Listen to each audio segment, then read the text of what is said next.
Now, Sri Asauddin Wasi. Sir,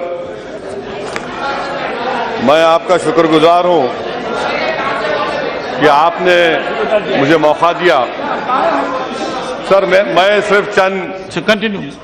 सिर्फ चंद सवालात हिंदुस्तान के वज़ीर दाखिला के सामने रखना चाह रहा हूं, और जब वो जवाब देंगे मैं उम्मीद करूंगा कि वो मेरे इन सवालात का जवाब देंगे। यहां पर बहस इसलिए हो रही है कि एक इफेक्टिव मैकेनिज्म को इवॉल्व किया जाए। मैं आपके जरिए से वज़ीर दाखिला से पूछना चाहूंगा, क्या यह बात सही नहीं है कि जब फ़िरक़ावाराना फसादात होते हैं, जो हमारी मुल्क के लिए सबसे बड़ा सालिमियत को खतरा है इस मुल्क के लिए, वो है फ़िरक़ावाराना फसादात। क्या यह बात सही नहीं है सर कि जब फ़िरक़ावाराना फसादात होते हैं तो सबसे बड़ा रोल पुलिस का होता है, और जब तक पुलिस में तमाम तबकों की नुमाइंदगी नहीं होगी, चाहे अक़लियतें हो, दलित हो, हम उन फसादात को रोक नहीं सकते। क्या वो मेरी बात से मुत्तफ़िक़ है कि क्योंकि हमारी पुलिस फोर्स होमोजेनियस है, पार्शल होती है, तो क्या पुलिस फोर्स को तमाम तबकों की नुमाइंदगी के लिए क्या करेंगे? दूसरी बात मैं उनसे पूछना चाहता हूं कि आपकी हुकूमत, वज़ीर दाखिला साहब, ये ऐलान किया, इस ऐवान में बात को रखा कि इस साल आप लोग 12 लाख करोड़ का टैक्सेस आप लोग एक्सेप्ट कर रहे हैं। पिछले साल 10 लाख करोड़ था, अब 12 लाख, यानी 2 लाख करोड़ का इजाफा का आपने तख्मिया लागत किया है, आपने उम्मीद रखी है। अगर ये खेल चलता रहेगा, हिंदू मुसलमान को मारने का अगर खेल चलता रहेगा, फ़िरक़ावाराना फसादात चलते रहेंगे, तो क्या होम मिनिस्टर साहब, क्या आपकी जिम्मेदारी नहीं है कि 2 लाख करोड़ जो इजाफा टैक्सेस आप उम्मीद कर रहे हैं, क्या आपको मिलेगा? वो ये मैं आप पर छोड़ता हूं। तीसरी बात ये होम मिनिस्टर साहब से पूछना चाहूंगा कि मैं बड़ा मुतमईन हूं कि जो बीजेपी के मौजूद रुकन ने जो बात कही है, बहुत अच्छा किया उन्होंने जो भी कहना था हमेशा कहते, हम 10 साल से सुन रहे हैं, मगर क्या वो मुत्तफिक है उस गुफ्तगू से? पार्टी अलग है, हुकूमत अलग है। अब आप हुकूमत में है, आपने दस्तूर पर हल्फ उठाया है, आपकी नजर में कोई सब बराबर है, तो क्या आप उनकी बात से मुत्तफिक हैं? मेरा चौथा सवाल उनसे यह है, सर, मैं पूछना चाहता हूं, जितने हिंदुस्तान में फसादात हुए उसकी इंक्वायरी कमीशन की रिपोर्ट क्या कहती है? क्यों नहीं उसको लाया जाता? क्या ये मेरी बात सही नहीं है वज़ीर दाखिला साहब कि भागलपुर के इंक्वायरी कमीशन की रिपोर्ट में जिस पुलिस वाले का जिक्र किया गया, क्या या हुकूमत ने उसको प्रेसिडेंट मेडल नहीं दिया, उस एसपी को प्रेसिडेंट मेडल दिया गया? मेरा चौथा सवाल हुकूमत से, वज़ीर दाखिला से, ये सर आपके जरिए से पूछना चाहूंगा, क्या यह बात गलत है, क्या यह बात गलत है कि एक इशरत जहां के एनकाउंटर की जो फाइल आपके पास आई हुई है, जो आईबी का ऑफिसर है, उस पर आप कह रहे हैं केस डायरी ला कर दो? सर, क्या यह बात गलत नहीं है कि लोकस स्टैंड ही नहीं है हुकूमत के पास केस डायरी पूछने का? इस ताल्लुक से आप फैसला कब करेंगे? मैं आपके जरिए से वज़ीर दाखिला से पूछना चाहूंगा कि आपके गुरु हो सकते हैं कोई, मुझे आप ये बतला दीजिए, एक बार फैसला कर दीजिए कि इस मुल्क में हिंदुस्तानी उसी को कहेंगे जो हिंदू धर्म को मानता है।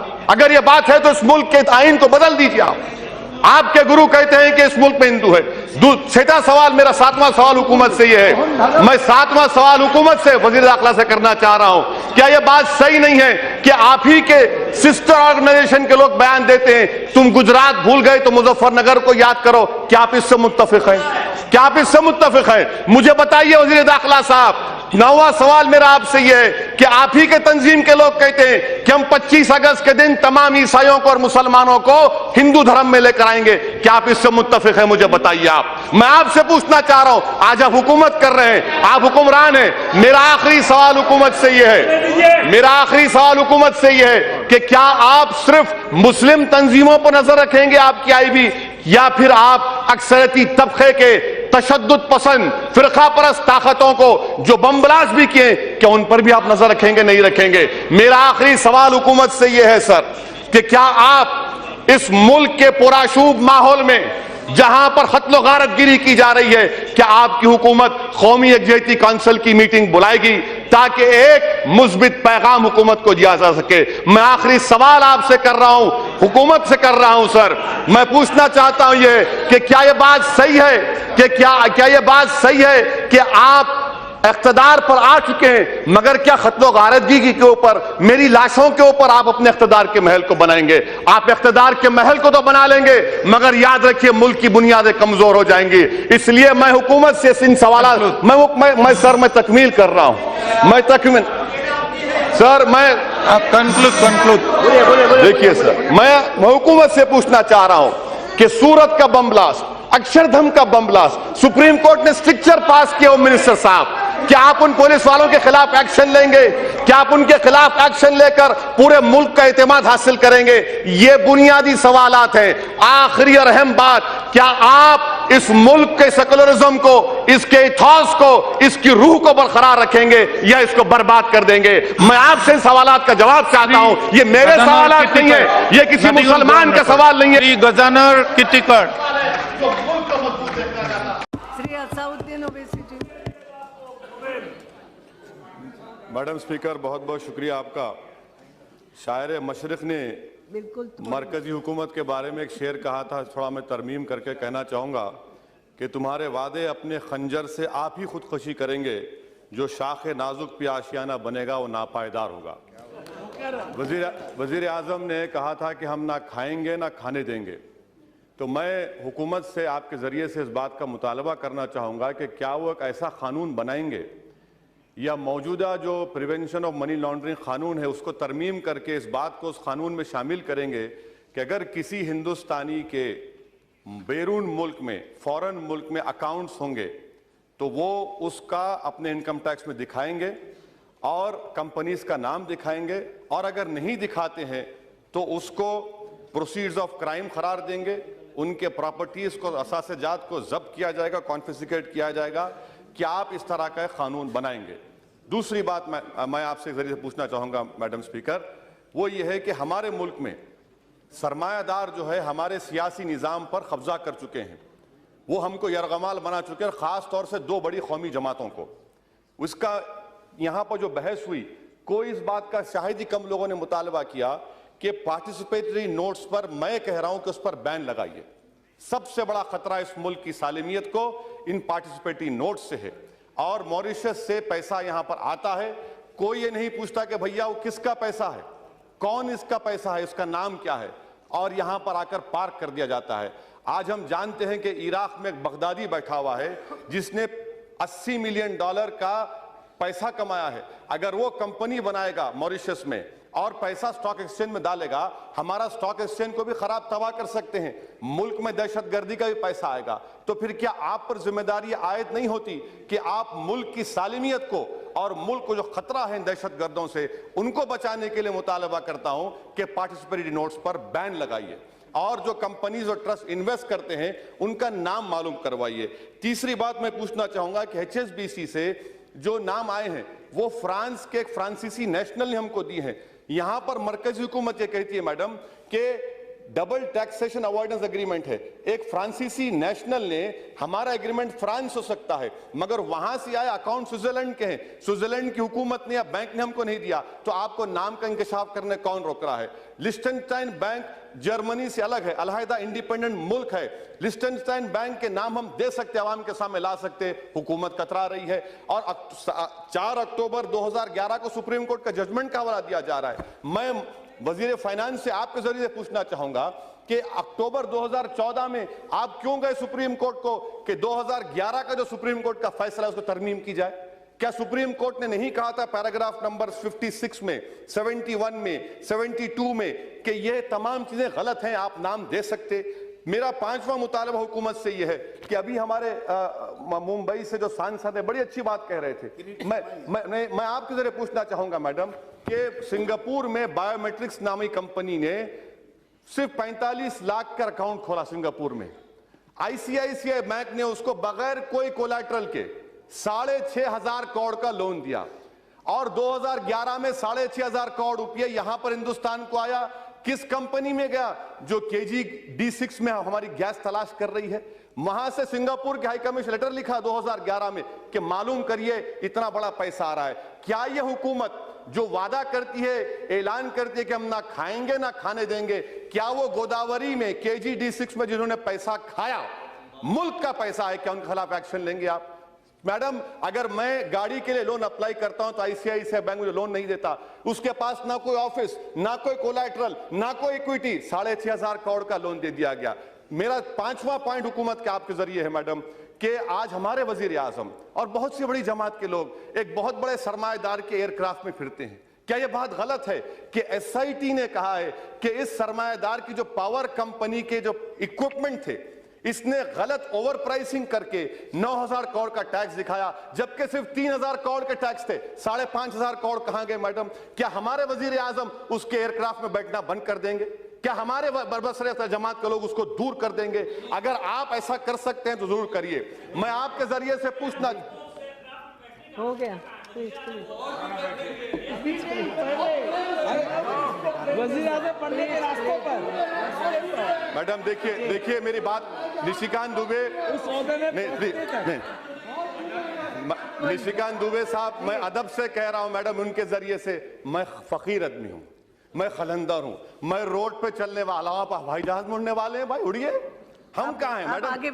मैं अपनी बात को खत्म कर रहा हूं मैडम। ये दो अहम मिसालें आपके सामने दे रहा हूं, KG-D6 का और ये पावर कंपनी का। ये आपके लिए चैलेंज है।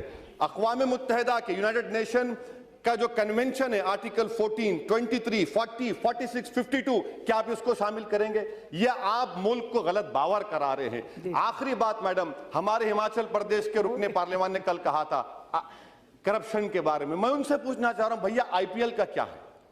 IPL क्या है? ये IPL क्या है? ब्लैक मनी का हिस्सा नहीं है? IPL को क्यों नहीं बर्खास्त करते? सुप्रीम कोर्ट में मुडगल रिपोर्ट आई, मरकजी हुकूमत ने क्या जवाब दिया?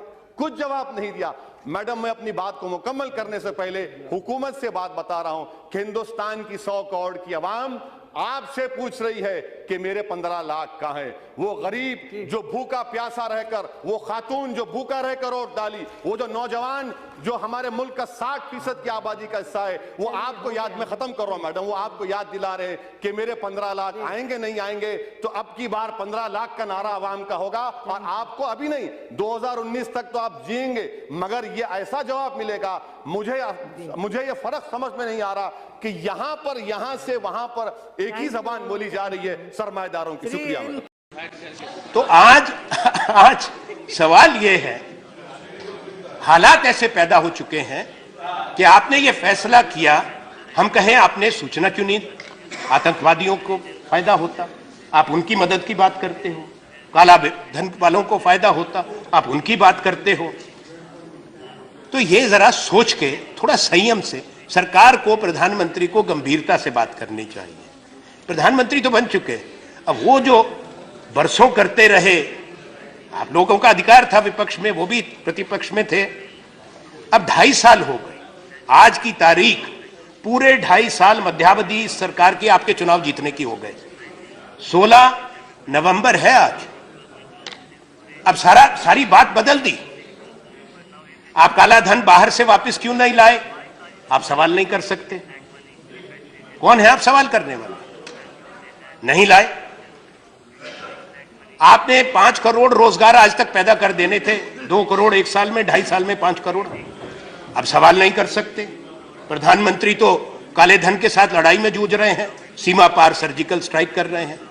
हर आपका वायदा जो आपने लोगों को सपने दिखाए थे, आपने प्रधानमंत्री और आपकी सरकार ने वायदा खिलाफी हिंदुस्तान के लोगों के साथ की है, नौजवानों के साथ की है।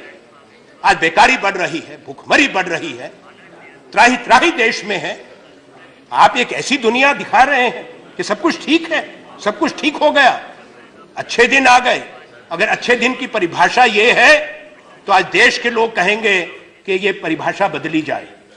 जो आपने किया, आपने सारी बात पर पर्दा डाल दिया और नई बात इस तरह सनसनीखेज तरीके से आप लेकर आ गए।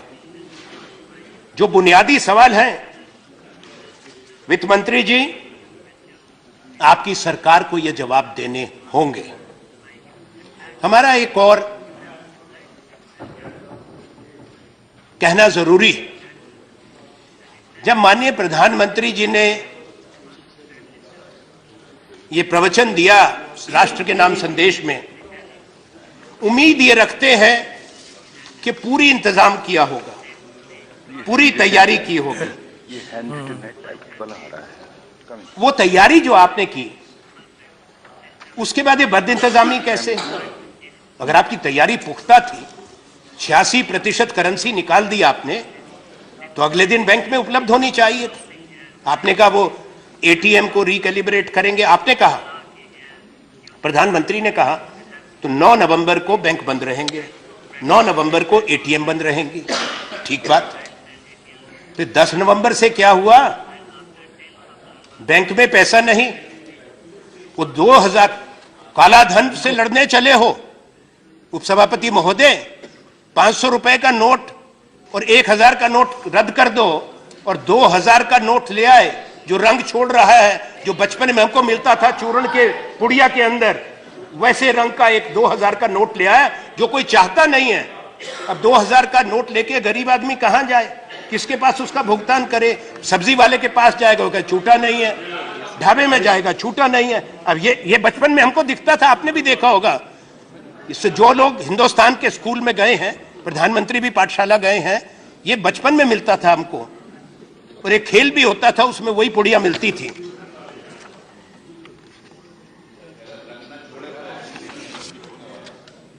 कई साथी बता रहे हैं कि कितने लोग आज मर गए लाइन में लगे हुए। खैर मैं वो नहीं, क्योंकि आपकी सरकार संवेदनहीन है। मुझे बड़े दुख के साथ एक बात कहनी पड़ती है। प्रधानमंत्री ने राष्ट्र के नाम एक नहीं, अब 5 प्रवचन दे दिए, संदेश। गोवा में दिया, अब गोवा में भावुक हो गए। हमें गाजीपुर भी आऊंगा, गोवा से शुरू हुआ, गाजीपुर जरूर पहुंचूंगा।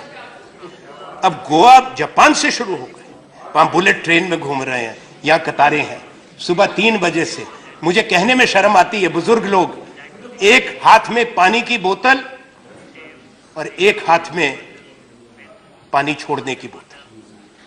पूरी पूरी रात अगर बाप सोने चला गया तो बेटा लाइन में, अगर बेटा नहीं है तो बेटी लाइन में, बूढ़ी मां लाइन में। ये आपने कहा, पर आपने गोवा में कहा और उसके बाद उसको गाजीपुर में दोहराया। 2 बात कि मैं भ्रष्टाचार से लड़ रहा हूं। जिन लोगों ने देश को लूटा, किसने लूटा? आपको खाली खजाना मिला था। जिन्होंने देश को बनाया, प्रधानमंत्री जी, अपने प्रीडिसेसर्स को, पूर्व प्रधानमंत्रियों को आपने अपमानित किया एक साथ। सिर्फ जवाहरलाल नेहरू से शुरू होकर नहीं, इंदिरा गांधी, राजीव गांधी नहीं, उसमें चौधरी चरण सिंह भी हैं, उसमें वीपी सिंह भी शामिल हैं, उसमें अटल बिहारी वाजपेयी शामिल हैं, उसमें देवे गौड़ा शामिल हैं, उसमें चरण सिंह, सब लोग शामिल, मुरारजी देसाई, चंद्रशेखर, सारे पूर्व प्रधानमंत्री एक साथ कलंकित कर दिया एक हाथ में। दूसरी आपने क्या बात कही? दूसरी बात आपत्ति की बात, और प्रधानमंत्री तो गजब की बात, तो बोलते भी तो हैं, क्या कयामत लाते हैं। अब उन्होंने क्या कहा? ताली वाली बजाकर, मैं तो नहीं बजाऊंगा, सदन है, सदन की गरिमा को जानता हूं। उन्होंने क्या कहा गोवा में? उन्होंने कहा, भाइयों बहनों, मैंने तमाम उन लोगों को, आज कौन लोग कतार में खड़े हैं? वो लोग कतार में खड़े हैं जो 2G के घोटाले में थे, जो कोयले के घोटाले में थे, जो काले धन के व्यापार करते हैं, जो काले धन के प्रतिनिधि हैं। मैं निंदा करता हूं नरेंद्र मोदी प्रधानमंत्री जी की कि आपने हिंदुस्तान का गरीब आदमी जो 5 दिन से 6 दिन से कतार में खड़ा है 2000 रुपए निकालने के लिए, 4000 रुपए बदलाने के लिए, आपने उसको अपराधी कहा, कालाबाजारी कहा, स्कैमर कहा। प्रधानमंत्री को माफी मांगनी चाहिए। आपने कहा, पूरे देश ने सुना, पूरे देश ने सुना, पूरी दुनिया ने सुना। इससे बढ़ के गलत बात नहीं हो सकती। मैं चाहता हूं, आप इनकार नहीं कर सकते, क्योंकि टेलीविजन सिर्फ उन्हीं को दिखाता है। लोगों का सिर दर्द हो गया सुन सुन के, रहम करिए देश पे। जब टेलीविजन खोलो, उसके बीच में से नरेंद्र मोदी निकल जाते हैं, ऐसी बात बोलते हैं जो लोगों को हजम नहीं होती है। क्या हो गया देश में? ऐसा प्यार हो गया उनसे। आदरणीय अध्यक्ष महोदय, इस वक्त दिल्ली में पूरे देश में अफरा तफरी का माहौल बना हुआ है। 8 नवंबर को नोटबंदी का ऐलान करते वक्त प्रधानमंत्री जी ने कहा था कि वो काले धन के ऊपर बहुत बड़ा वार करने जा रहे हैं, काले धन के खिलाफ एक तरह से युद्ध छेड़ने जा रहे हैं। लेकिन उनकी कथनी और करनी में बहुत बड़ा अंतर नजर आ रहा है। एक तरफ उन्होंने इस देश के सारे आम आदमी को, मिडिल क्लास को, गरीब लोगों को लाइनों में लगा दिया, 125 करोड़ लोगों को लाइनों में लगा दिया। वहीं पे जिन लोगों के पास इस देश में सबसे ज्यादा काला धन है, जो मोदी जी के दोस्त हैं, उनके ऊपर किसी तरह की कार्रवाई नहीं हो रही है। सारा देश जानता है कि सबसे ज्यादा काला धन इस देश के अंदर किसके पास है। हम लोगों ने देखा किस तरह से ये खबर है, brides father in Bihar Kaimur suffer stroke. एक दुल्हन के पिता को हार्ट अटैक हो गया क्योंकि वो अपने नोट नहीं बदल पाया, उसके यहां शादी नहीं हुई। बेटी की शादी की चिंता को लेकर मां ने की खुदकुशी। देश के अंदर जगह जगह घरों में शादियां टूट रही हैं, जगह जगह घरों में नोट ना होने की वजह से, नोट ना बदले जाने की वजह से किसी की आत्महत्या हो रही है, किसी को हार्ट अटैक हो रहा है। लेकिन भारतीय जनता पार्टी के एक बहुत बड़े दोस्त हैं, माइनिंग स्कैम में जिनका नाम आया था जनार्दन रेड्डी, कर्नाटका के बहुत बड़े नेता हैं। कल उनकी बेटी की शादी है। 12 नवंबर से शादी की तैयारियां शुरू हो चुकी हैं। 500 करोड़ रुपए अखबारों में छपा है, मेरे को तो पता नहीं, 500 करोड़ रुपए शादी में खर्च हो रहे हैं। एक मिनट यार, 500 करोड़ रुपए शादी में खर्च हो रहे हैं। उनको 500 के हजार के नोट बदलने की दिक्कत नहीं आ रही। हम तो पहले से ही कह रहे थे, जो मोदी जी के दोस्त हैं उनके लिए कोई तकलीफ नहीं है, उनको सबको उनके अपने नोट बदले जाएंगे। तो ये हम जानना चाहते हैं, दिल्ली के अंदर दहशत फैली हुई है चारों तरफ। मैं मार्केट में गया, मार्केट में व्यापारी कह रहे हैं जी इनकम टैक्स वाले घूम रहे हैं, छोटी छोटी दुकानों पे जा रहे हैं, दुकान वालों के ठप्पे लगा रहे हैं। जनार्दन रेड्डी की बेटी की शादी के अंदर क्यों नहीं जा रहे इनकम टैक्स वाले? जनार्दन रेड्डी को कहां से 2-2 हजार के नोट मिल गए? जनार्दन रेड्डी के यहां क्यों नहीं ईडी वाले जा रहे, क्यों नहीं सीबीआई वाले जा रहे? क्योंकि जनार्दन रेड्डी भाजपा के दोस्त हैं। विजय माल्या 8,000 करोड़ रुपए लेके उनको भगा दिया भाजपा ने। विजय माल्या को इस देश से भगा दिया, 8,000 करोड़ रुपए का उनके ऊपर लोन है, उनको भगा दिया भाजपा वालों ने। और रोज खड़े होकर टीवी चैनल में धमकी दे रहे हैं 2.5 लाख रुपए अगर तुमने जमा करा दिए तो तुमको छोड़ेंगे नहीं। 2.5 लाख रुपए वालों के पीछे पड़े हुए हैं। विजय माल्या जो 8,000 करोड़ रुपए जिसके ऊपर बकाया थे, उसको रातों रात एयरपोर्ट से भगा दिया बीजेपी वालों ने। क्या रिश्ता था जी विजय माल्या से? 1,14,000 करोड़ रुपए का, बड़े बड़े धनाढ्यों का, अरबपतियों का 1,14,000 करोड़ रुपया माफ कर दिया लोन का। 1,14,000 करोड़ रुपया। सुप्रीम कोर्ट कह रहा है बताओ उनके नाम किस किस का माफ किया। कह रहे नाम नहीं बताएंगे, पता चल जाएगा कौन कौन इनके दोस्त थे। 1,14,000 करोड़ रुपया छोटा नहीं होता जी। 1,14,000 करोड़ रुपया माफ कर दिया और धमकी दे रहे हैं 2.5 लाख रुपए जमा करा दिए तो छोड़ेंगे नहीं तुमको। 2.5 लाख रुपए। गरीबों से दुश्मनी है इनकी, ये अमीरों की पार्टी है। अमीर लोग ये इनके दोस्त हैं।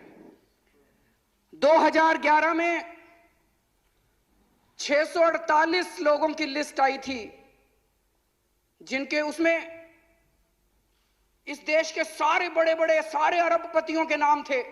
उसमें से कुछ लोगों के नाम मेरे को पता चले थे, मैंने प्रेस कॉन्फ्रेंस करके बताया था, अकाउंट नंबर भी बताया था, Swiss bank account number. Congress मिली हुई थी उनके साथ, कांग्रेस ने कोई एक्शन नहीं लिया उन 648 लोगों के साथ खिलाफ। लेकिन अब मोदी जी भी कोई एक्शन नहीं ले रहे उनके खिलाफ। अरे काला धन पकड़ना था, उनके अकाउंट नंबर लिखे हुए उस लिस्ट के अंदर 648 लोगों के। स्विट्जरलैंड की सरकार को लिखने की देर थी, भाई इनके अकाउंट की डिटेल भेजो, इनको पकड़ेंगे। एक चिट्ठी भी नहीं लिखी मोदी जी ने स्विट्जरलैंड को। ये 648 लोगों के खिलाफ एक्शन क्यों नहीं लिया गया? ये 648 लोगों के खिलाफ एक्शन इसलिए नहीं लिया गया क्योंकि इस लिस्ट के अंदर प्रधानमंत्री नरेंद्र मोदी जी के दोस्त हैं। पनामा लिस्ट आए हुए कितने दिन हो गए? उस पनामा लिस्ट के अंदर प्रधानमंत्री नरेंद्र मोदी जी के दोस्तों के नाम है, इसलिए उन लोगों के खिलाफ एक्शन नहीं किया जा रहा। ये तरीका ठीक नहीं है, हम सब लोग जानते हैं। ये तरीका ठीक नहीं है। बैठ जाइए। गौतम अडानी जो कि प्रधानमंत्री नरेंद्र मोदी जी के दोस्त हैं, ये खबर है अखबार में, ये खबर है अखबार में, ये खबर ये कहती है कि जब मोदी सरकार आई थी 5,468 करोड़ रुपए अडानी साहब ने झूठे बिल बना के, इन्फ्लेटेड बिल बना के देश के बाहर भेज दिए। भारतीय जनता पार्टी की सरकार ने आने के बाद ईडी के अफसर जो जांच कर रहे थे उनका तबादला कर दिया, उनकी ऐसी तैसी कर दी, जांच बंद कर दी। तुम 2.5 लाख जमा कराने वालों से पैसे लोगे, अडानी से पैसे नहीं लोगे। वो 5,468 में एग्जैक्ट अमाउंट बता रहा हूं, 5,468 करोड़ रुपए उसने देश से बाहर भेज दिए, उसके खिलाफ एक्शन नहीं लेंगे। आप कहते हो हम काले धन पे वार कर रहे हैं, तो आप काले धन पे वार नहीं कर रहे, इस देश के गरीब लोगों के ऊपर वार कर रहे हो आप, और आप अपने दोस्तों को बचा रहे हो। तो मन में यह प्रश्न उठता है, ये दोस्त क्या दोस्ती है? ये किस किस्म की दोस्ती है? कौन है ये दोस्त? इनके साथ मोदी जी की दोस्ती लेन देन की दोस्ती है, लेन देन की दोस्ती है। और आज मैं सबूत रखूंगा आज इस विधानसभा के अंदर। ये लोग मोदी जी को पैसा देते हैं और बदले में मोदी जी इनके खिलाफ इनकम टैक्स नहीं होने देते, नोटबंदी के पहले इन लोगों को बता देते हैं और इनका काम करवाते हैं। ये आज मैं सबूत लेके आया हूं जी।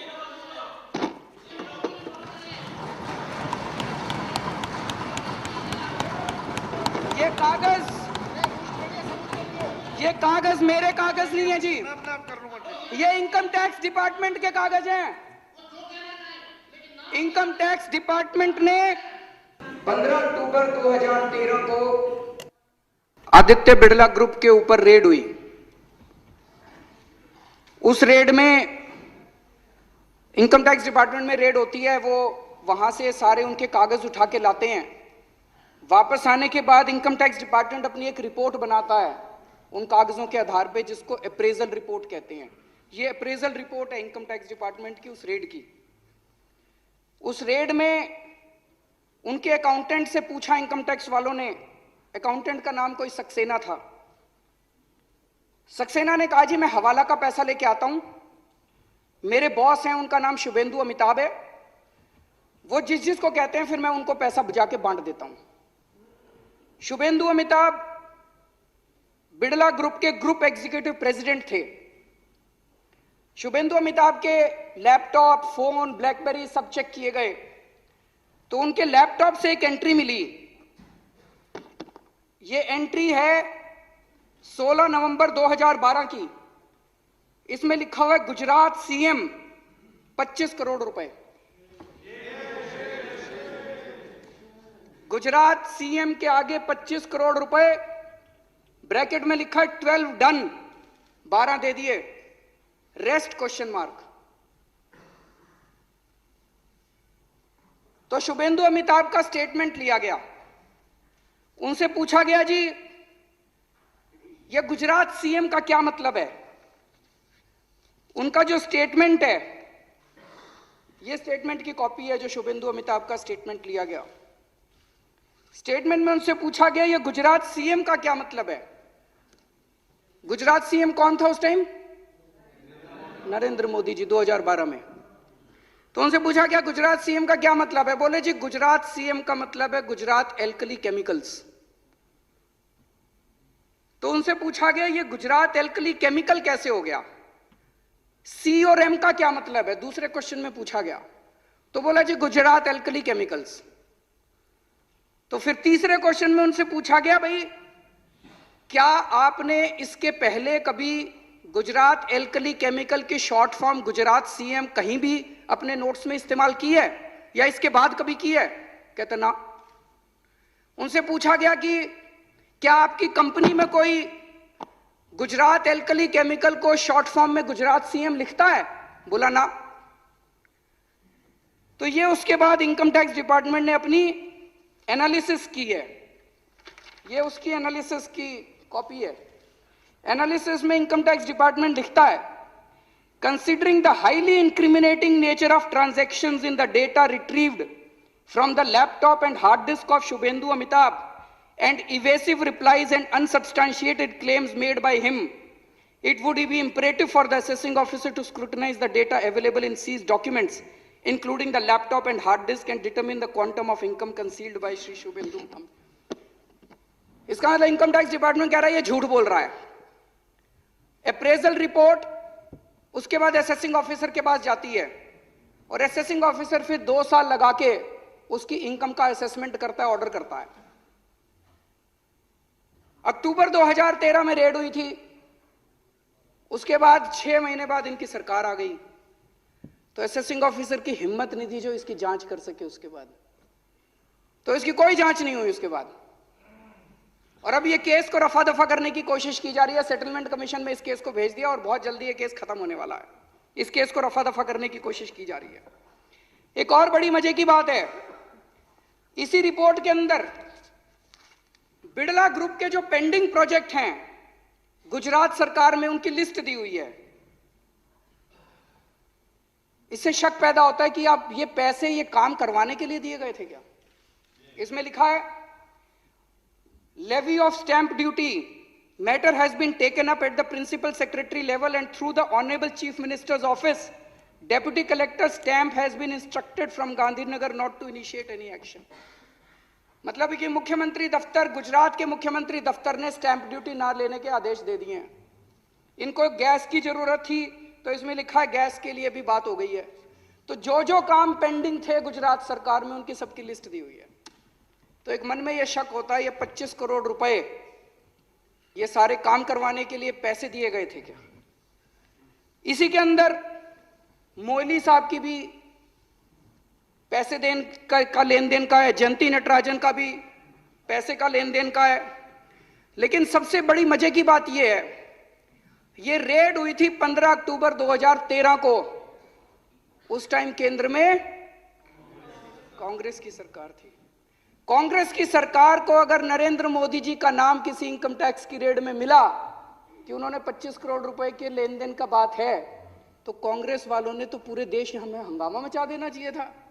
तब तक ये प्रधानमंत्री कैंडिडेट अनाउंस हो चुके थे, कांग्रेस वालों ने भी कुछ नहीं बोला। तो इसका मतलब कुछ ना कुछ तो डील हुई कांग्रेस और बीजेपी वालों के अंदर। कुछ ना कुछ कांग्रेस वालों को लगा होगा कि भाई अब इनका आना तो पक्का है, इनसे डील कर लो भाई, जब तुम आओगे तो रॉबर्ट वाड्रा का ख्याल रखना। तभी रॉबर्ट वाड्रा के खिलाफ कुछ हो नहीं रहा। ये तो पक्का बता रहा हूं, नरेंद्र मोदी जी का नाम है इसके अंदर। अभी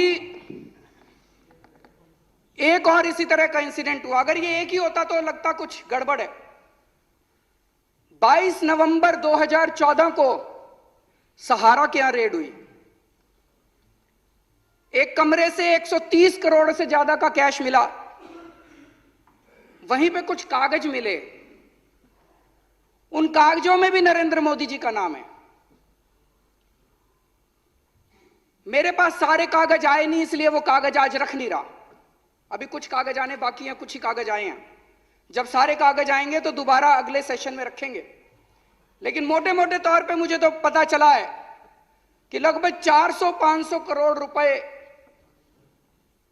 देने की बात है उन कागजों के अंदर।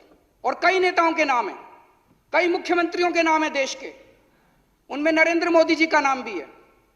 तो अभी सारे कागज आए नहीं है, सारे कागज आएंगे तो आपके सामने रखेंगे।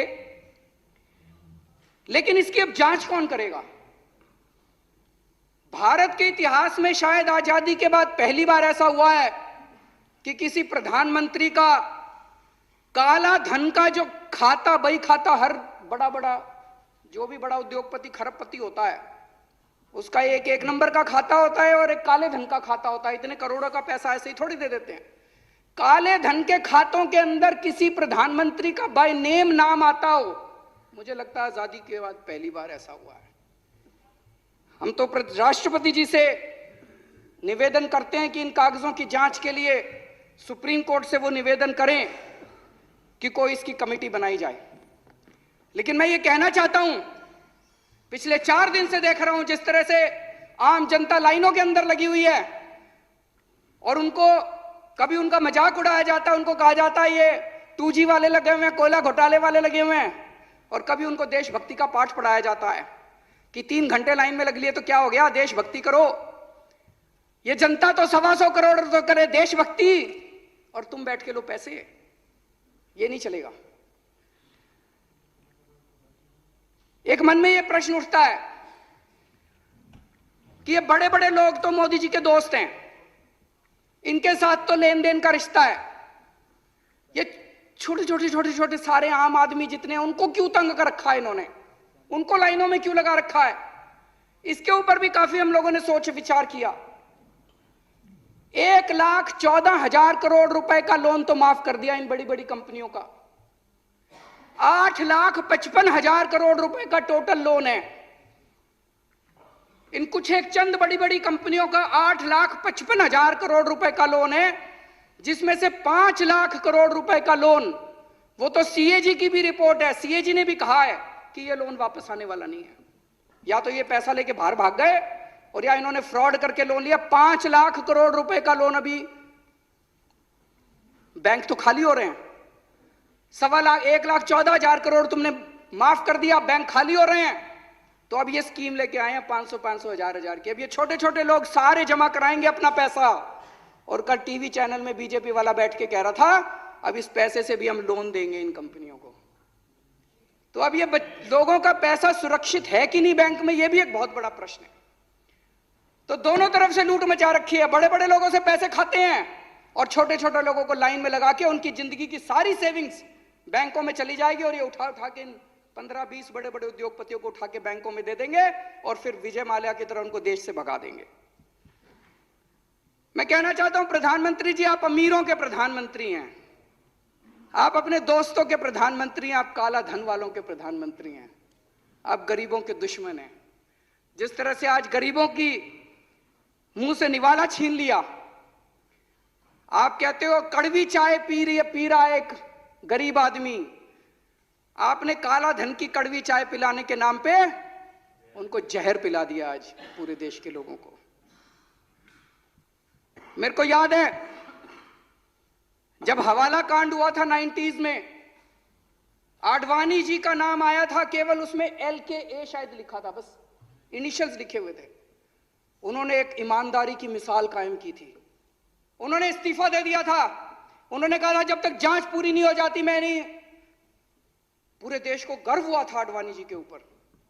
आज हम देखेंगे कि नरेंद्र मोदी जी का नाम जब इन कागजों के अंदर आया है तो क्या वो अपने वरिष्ठ नेता आडवाणी जी से कुछ सीख लेंगे कि वो इन कागजों को दरकिनार करेंगे।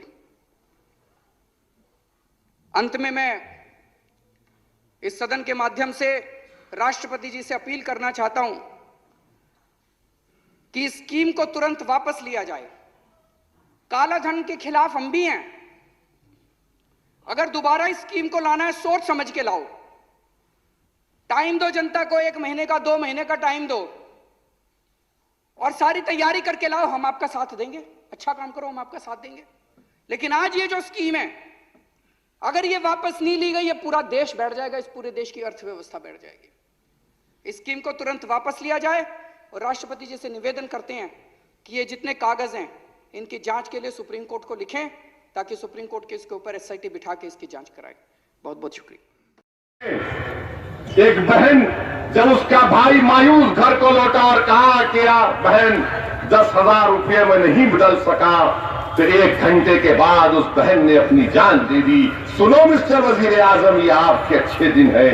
कानपुर में एक ज़ईफ औरत जब टीवी पर आपकी तकरीर को सुना तो उसको हार्ट अटैक आ गया। बाद में मालूम हुआ कि उसके पास सिर्फ 10,000 के 500 के नोट थे। आपके बयान को सुनकर वो मौत का शिकार हो गई। ये आपके अच्छे दिन है। फिर आप देखिए एक और यहां पर कानपुर में 70 लाख एक शख्स को एडवांस आई जमीन का, और जब देखा टीवी पर के सब खत्म हो गए, हार्ट अटैक वही हुआ, उसका इंतकाल हो गया।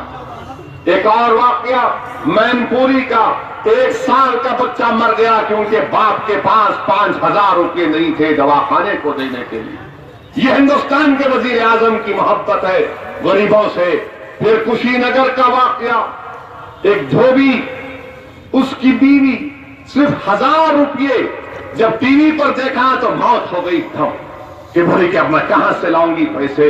वहीं पर मेरे भाई फैजाबाद में एक आज हमारे प्राइम मिनिस्टर एक नया ऐलान कर दिया, अभी सुना रहे थे। हाँ, हमारे प्राइम मिनिस्टर अभी देश से टीवी पर मित्रों तकरीर कर रहे थे। तकरीर करते करते प्राइम मिनिस्टर अचानक बोल दिए कि आज रात में 12 बजे से 500 और 1000 की नोट कदे खत्म। 500 1000 की नोट खत्म।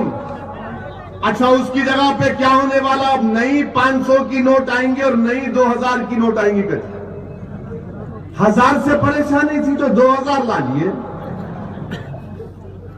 क्या कर रहे प्राइम मिनिस्टर साहब आप? नहीं, ब्लैक मनी खत्म करना है। प्राइम मिनिस्टर साहब बड़ी इज्जत के साथ बोल रहा हूं, आप तो बोले थे ना खाऊंगा ना खाने दूंगा।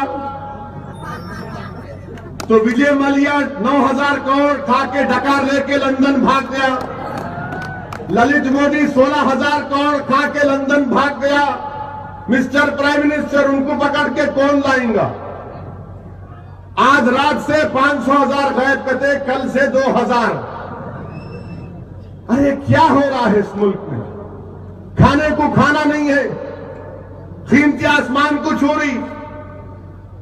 हिंदुस्तान के वजीर आजम के चाहने वालों ने, एक स्वामी जी ने कहा था, मोदी का प्राइम मिनिस्टर बनते ही डॉलर 35 रुपये हो जाएगा।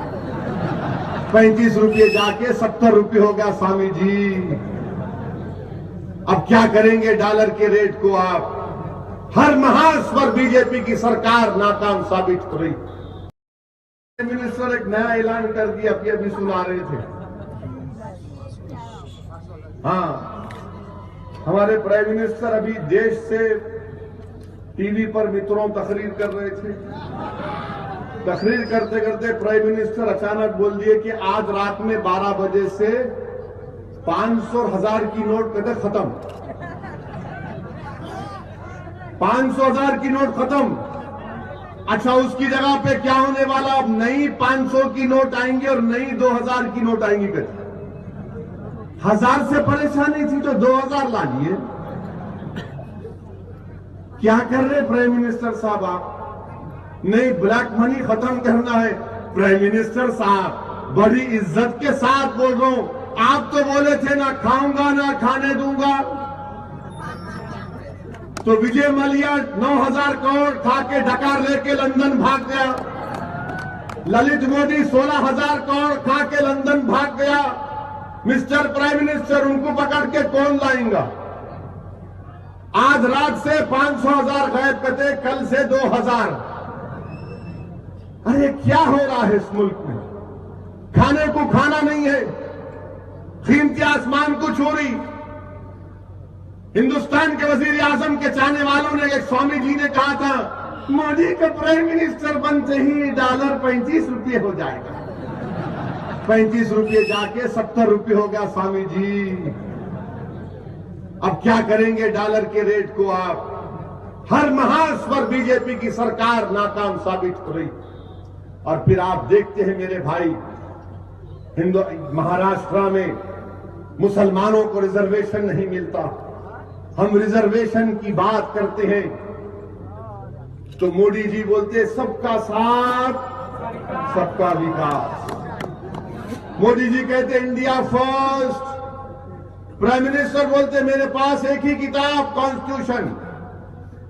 प्राइम मिनिस्टर क्या क्या बोलते हैं उनको भी ये भूल जाते होंगे, बाज़ वक़्त बोल के इतना बोलते होंगे। हर थोड़े दिन को बोलते, मन की बात रेडियो पे बोलते, सहारनपुर में जाके मुस्लिम औरतों के बारे में बात करते कि मैं मुस्लिम औरतों को इंसाफ दिलाऊंगा। भाइयों बहनों, कैसे मुस्लिम औरतों को टेलीफोन पे तलाक दे देते। मिस्टर मोदी हमारी फिक्र क्यों कर रहे आप? मत सबकी फिक्र करेंगे, अपनी फिक्र नहीं करेंगे। उनको फिक्र ही नहीं, हमारे को फिक्र ही फिक्र है। उन फिक्रों से आजाद है और हम तो अफकार के शिकार होकर रह गए। मेरे भाई, महाराष्ट्र में जब तक महाराष्ट्र के उन 50 कास्ट के मुसलमानों को रिजर्वेशन नहीं मिलेगा, सही मानों में महाराष्ट्र के नौजवान बच्चे और बच्चियों का मुस्तकबिल अच्छा नहीं हो सकता। रिजर्वेशन मिलना चाहिए। बॉम्बे हाई कोर्ट ने कहा रिजर्वेशन दे दो, तो मोदी जी बोले रहने दो।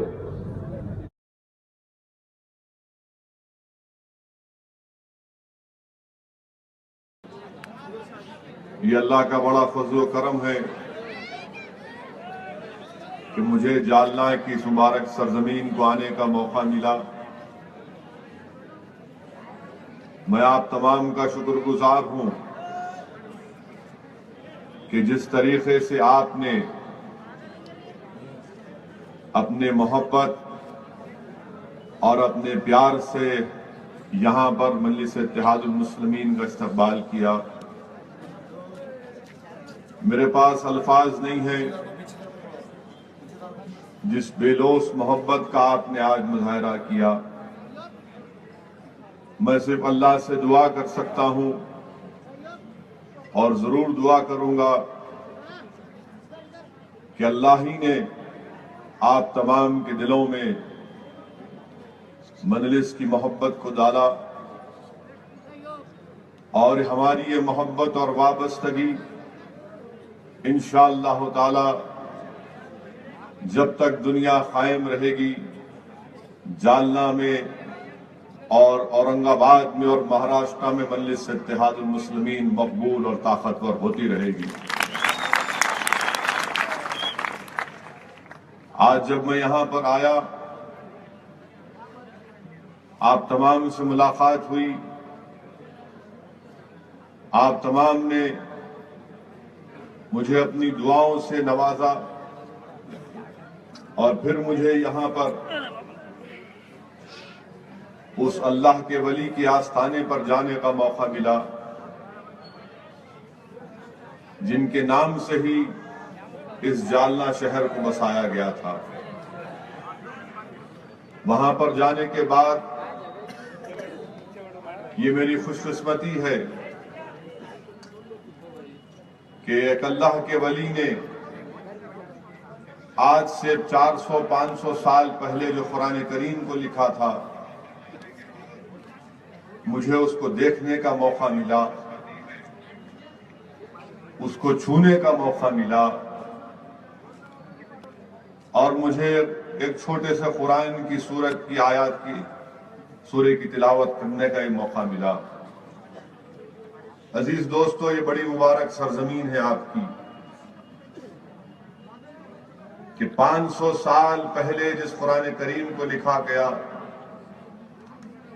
आज भी वो महफूज है, वो कागज महफूज है और मुझे पूरा यकीन है कि इंशाअल्लाह ताला जिस जोश और जज्बे के साथ आप लोग आगे बढ़े हैं, इंशाअल्लाह ताला अल्लाह जरूर हमको कामयाब करेगा। मैं आपके सामने चंद बातें इसलिए रखना जरूरी समझता हूं कि जमहूरियत में सियासी इलेक्शन, तमाम सियासी पार्टियां उस इलेक्शन में हिस्सा लेती हैं। हर पार्टी चाहती है कि उसके उम्मीदवार को कामयाबी मिले और इसीलिए आज मजलिस इत्तेहादुल मुस्लिमीन ने सोहेल सिद्दीकी साहब को अपना नगर परिषद चेयरमैन को उम्मीदवार बनाया और 21 उम्मीदवार यहां से मजलिस के टिकट पर लड़ रहे हैं, जिसमें हमारी बहन मोहतरमा अजीत कोठारी साहिबा भी हैं। मैं आप तमाम से गुजारिश करना चाह रहा हूं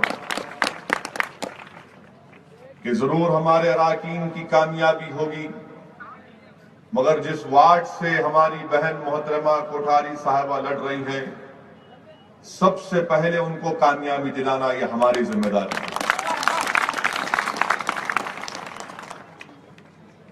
फिर वहीं पर अंबर से भी मजलिस इत्तेहादुल मुस्लिमीन के चेयरमैन के उम्मीदवार जनाब GS करहात साहब हैं। 4 उम्मीदवार हमारे वहां पर मैदान में हैं। भोकरदन से नगर परिषद चेयरमैन के उम्मीदवार शेख फहीम साहब हैं। 4 अराकीन बल्दिया के उम्मीदवार हैं। कुरतूर से नगर परिषद चेयरमैन के उम्मीदवार काजी अजहर साहब हैं और उनके साथ 4 अराकीन बल्दिया के मजलिस के उम्मीदवार हैं। इन तमाम उम्मीदवारों का इंतखाबी निशान पतंग है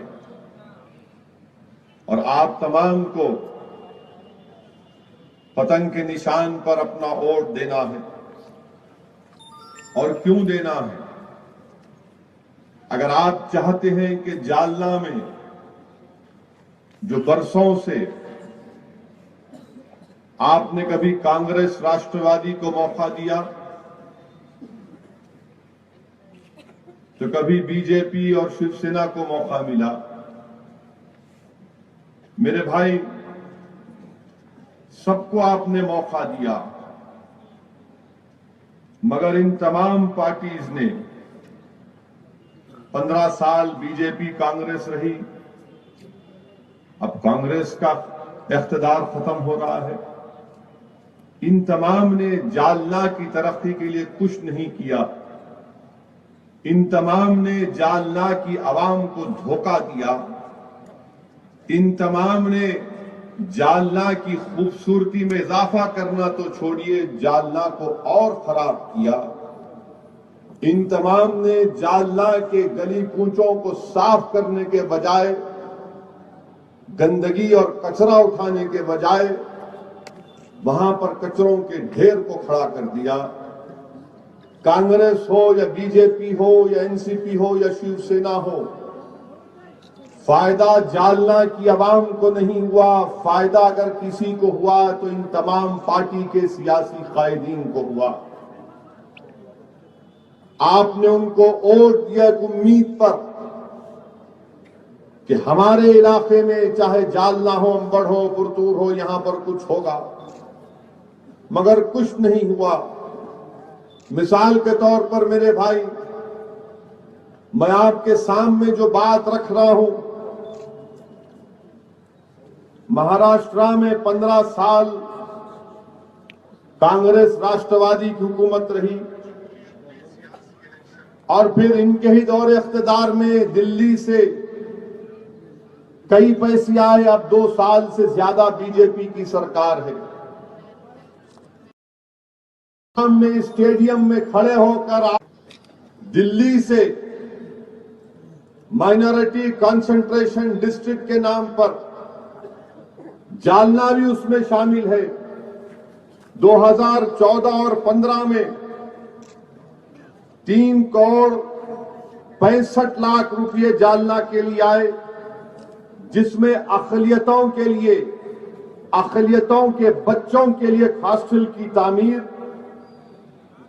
दरगाह नूर शाह के इलेक्ट्रिफिकेशन के लिए पैसे आए और जो मिल्लत नगर और गांधीनगर में स्कूल की बिल्डिंग की तामीर के लिए 3 करोड़ 65 लाख रुपए यहां पर आए। मैं आपसे पूछ रहा हूं, क्या ये 3 काम हुए या नहीं हुए?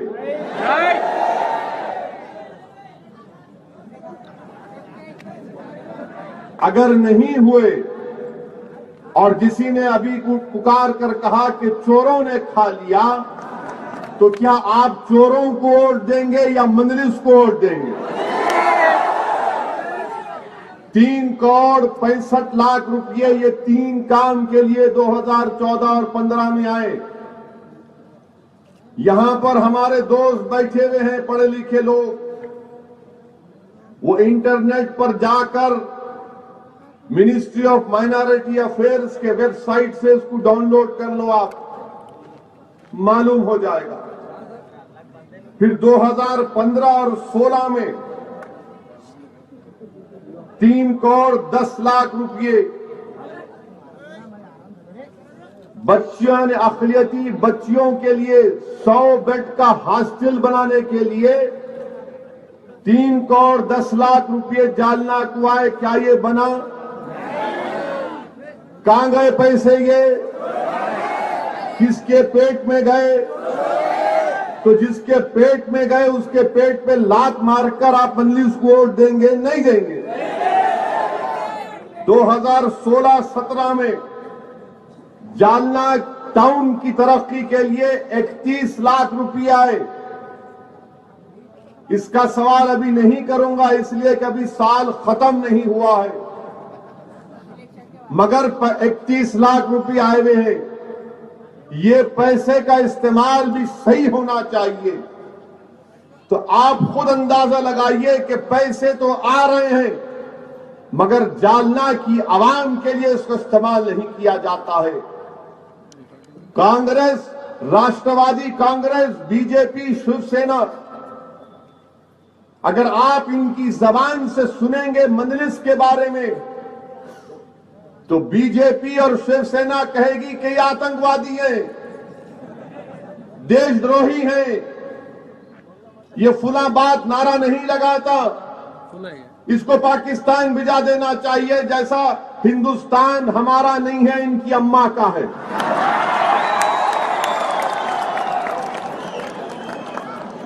हिंदुस्तान हमारे बाप का है। हम क्यों बोलते हमारे बाप का है? इसलिए हम बोलते हैं कि उलमाओं की मौजूदगी में कह रहा हूं, और उलमा मौजूद है इस जलसे में। आप उनसे जाकर पूछिए। हमारी रिवायतों में आया कि जब हजरत आदम अलैहिस्सलाम दुनिया में आए तो पहला कदम बाबा आदम ने हिंदुस्तान में रखा। तो जब अब्बा के हम बेटे हैं तो अब्बा की जमीन हुई, किसकी जमीन हुई फिर ये? तो बाप की सरजमीन में बेटे का हक होगा? नहीं होगा। बाप की सरजमीन में बेटी का भी। अभी 2 दिन पहले प्रधानमंत्री जी ने ऐलान किया कि 500 और 1000 रुपए के नोट देश में बंद किए जा रहे हैं। चारों तरफ अफरा तफरी का माहौल हो गया है। प्रधानमंत्री जी ने कहा है कि काला धन रोकने के लिए, भ्रष्टाचार रोकने के लिए ये कदम उठाया गया है। हम लोग भ्रष्टाचार के खिलाफ बहुत समय से लड़ाई लड़ रहे हैं और भ्रष्टाचार के खिलाफ कोई भी कदम उठाया जाए उसकी हम सराहना करेंगे। लेकिन परसों से मैं बहुत लोगों से बात कर चुका, बड़े बड़े एक्सपर्ट से बात कर चुका, कई लोगों से बात कर चुका, और एक चीज़ का जवाब मेरे को नहीं मिल रहा कि 1000 के नोट बंद करके 2000 के नोट लाने से भ्रष्टाचार कैसे खत्म होगा। 1000 के नोट बंद करके 2000 के नोट लाने से काला पैसा कैसे खत्म होगा। जो लोग अफसर को पहले रिश्वत देने जाया करते थे वो 1000 के नोटों की अगर 100 लेके जाते थे, अब उनको 50 ही ले जाने पड़ेंगे। उनको तो सहूलियत हो गई और ज़्यादा 2-2 हज़ार रुपये के नोट करने से। जिन लोगों के घरों में करोड़ों रुपया जमा था कमरों के अंदर, उनके कमरों में बिस्तरों में करोड़ों रुपए था, उनको तो अब 2-2 हज़ार के नोट मिल जाएंगे, उनको तो और सहूलियत हो गई। तो मेरे को अभी तक ये समझ नहीं आ रहा कि 1000 रुपये के नोट हटा के 2000 रुपये का नोट लाने से काला पैसा और भ्रष्टाचार कैसे खत्म होगा।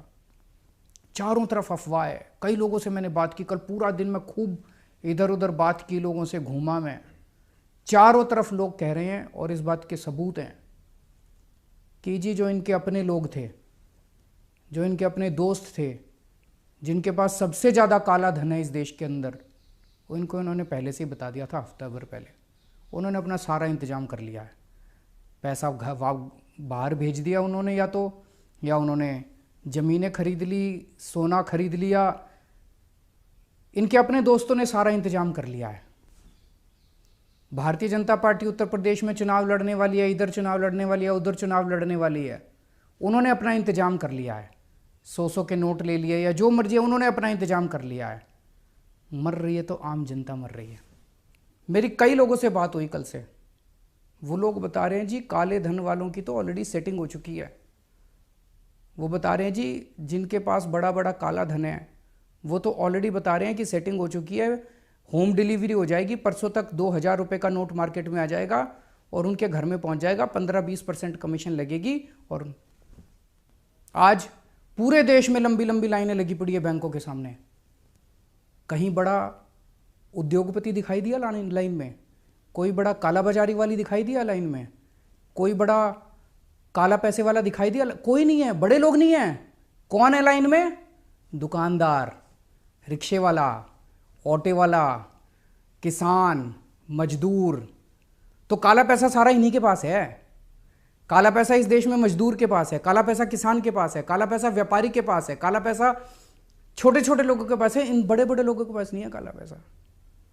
तो पूरे के पूरे कमीशन खोरी का धंधा शुरू हो गया पूरे देश के अंदर। कह रहे हैं काला पैसा बंद करेंगे। अरे काला पैसा तो शुरू हो गया, दलाली शुरू हो गई। ऑलरेडी बाजार के अंदर हजार रुपए 800 रुपए में बिक रहे हैं। 500 का नोट 400 रुपए के अंदर बिक रहा है, पूरा खुलेआम बिक रहा है। ऑलरेडी दलाली शुरू हो गई है, कमीशन खोरी शुरू हो गई है। 50,000 रुपए तोले के अंदर सोना बिक रहा है। तो आपकी तो काला मतलब ब्लैक इकोनॉमी खत्म करने चले थे, तो पूरे धड़ल्ले से शुरू हो गई इनकी। पूरे देश के अंदर कमीशन खोरी शुरू हो गई। तो 1000 रुपए बंद करके 2000 रुपए चालू करके आप काला पैसा बंद नहीं कर रहे।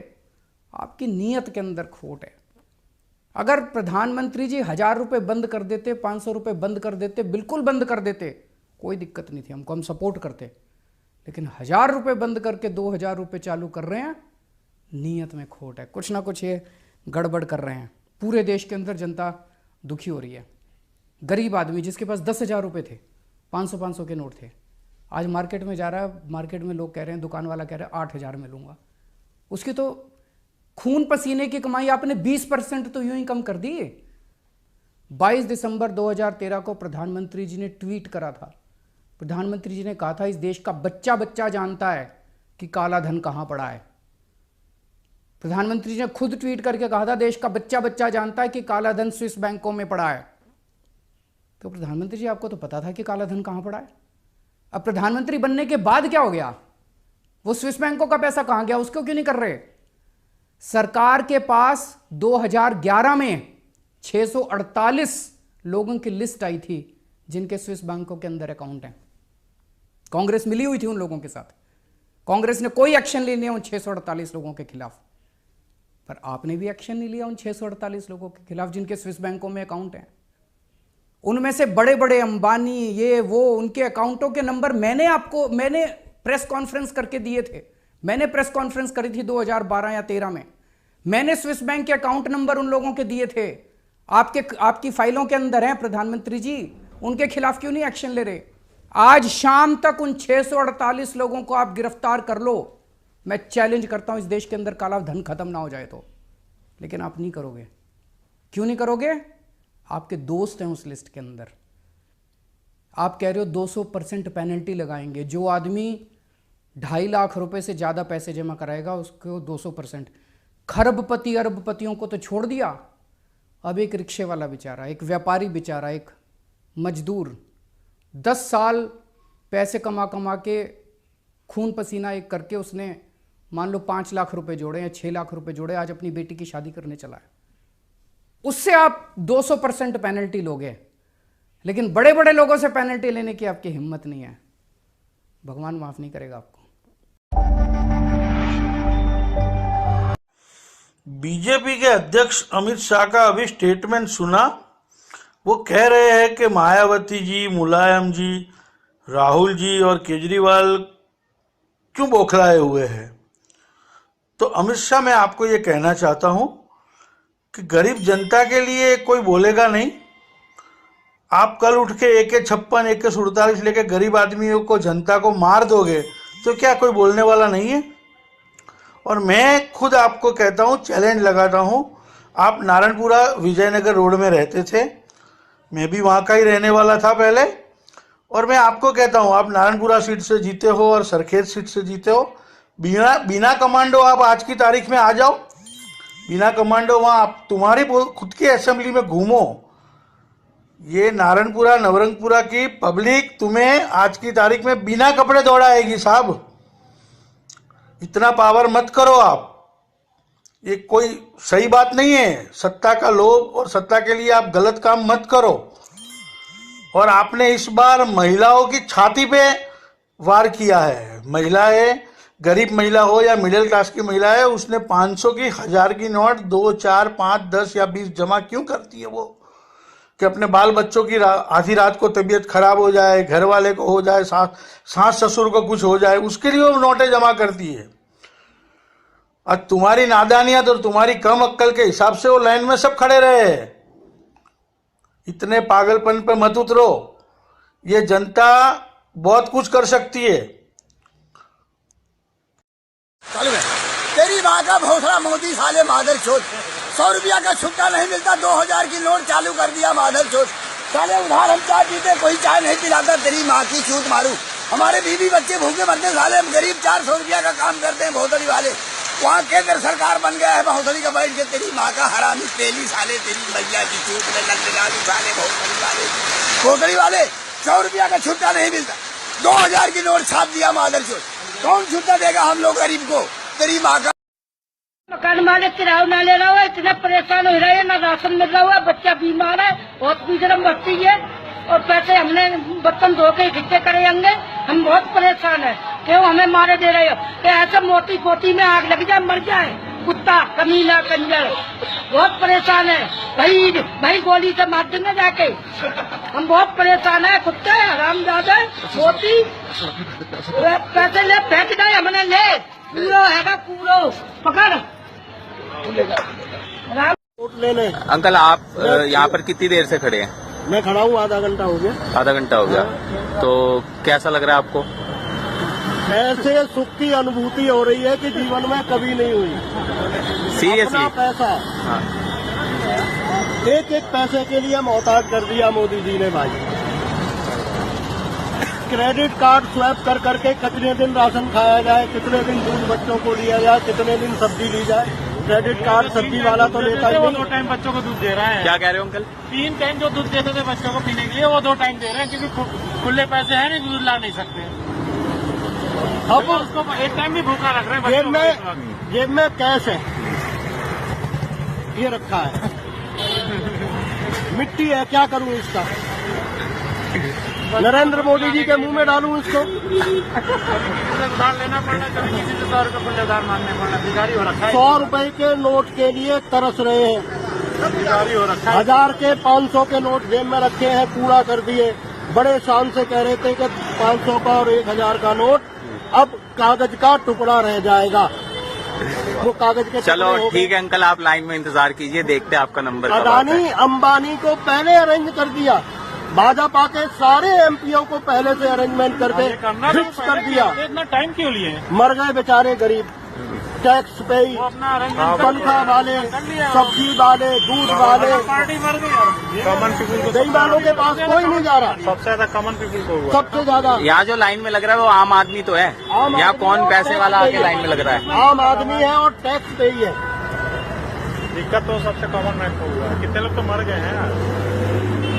वो लोग मोदी को साले विदेशियों को बंद करने चाहिए सारे खाते, जो इंडिया के लोगों को मार रहा है। सबसे पहले अंबानी के खाता बंद होना चाहिए। ये घर में खा रहा है, घर में छेद कर रहा है, घर की थाली में छेद कर रहा है, मतलब इंडिया वालों को ही बर्बाद कर रहा है। बिल्कुल सही। ये आदमी सपोर्ट नहीं, जिस थाली में खा रहा है उसी में छेद कर रहा है।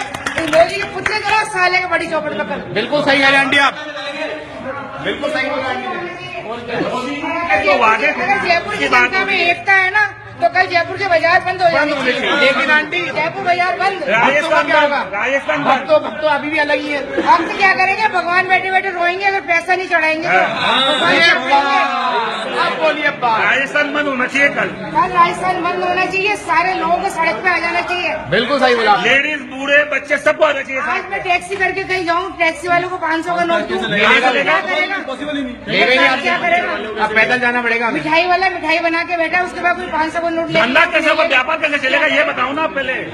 सब लोगों को एकता करनी चाहिए। जयपुर के बाजार बंद। मैं तो बोलता इंडिया का पैसा निकालो, तुमने जो वादा किया। वाह वाह, पहले विदेश से तुमने वादा किया पैसा, वो तो निकालो तुम विदेशों से पैसा। ये तो जिस थाली में खा रहा उसी में खेल कर। पॉइंट वाली बात है। ये सिर्फ अडानी अंबानी का साथ दे रहे हैं और हमारी वाट लगा रहे हैं। ब्लैक मनी यहाँ की निकालने की नहीं बोली, सही करी आंटी। विदेशों से तो पैसा निकालते नहीं, निकालते नहीं, हमारी वाट लगा दी।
मोदी तेरी माँ की चूक, तेरी माँ का घोसला रे, तूने क्या किया रे?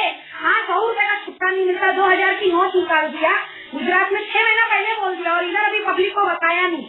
हाँ भड़वे, तेरी माँ को सभी ऑटो वाले चोदे, भड़वे तेरी माँ की चूक। हाँ, भोसड़ी के कीड़े पड़ के मरेगा तू, देखना तेरे को कैसी बदुआ हाई लगेगी। नेता लोग ने सब बराबर अपना करके रखे बड़े बड़े बैंकों में, समझा? काला धन गरीबों की मरण हो गई है भड़वे। तेरे को कितने चौदह होगा मालूम नहीं, गुजरात के सारे ऑटो ड्राइवर टैक्सी ड्राइवर ने चौक के तेरे को पैदा किए। तेरी मौकी छूट में लंड कुत्ते का हाथी का भड़वे, सबका सत्यानाश करने वाले। हाँ माधर चौक, कीड़े पड़ के मरेगा तू, कीड़े पड़ के भड़वे, घोसड़ी के आराम के चिल्ले। The present government is not in a position to measure the correct quantum of black money, because those who have the black money will actually convert it into new currency notes. Now the sufferers are the aam aurats and the admis, those who are illiterate, who have no access to the banking facilities, and they will be the ones who will be affected by such diversionary measures. People who have small savings, no bank accounts, their life savings will be targeted. The present scheme does nothing to remove black money from circulation. All the black money holders will legally convert their tender with no difficulty, because they have the resources to hire people to sort the cash. Their measure is strongly anti-poor.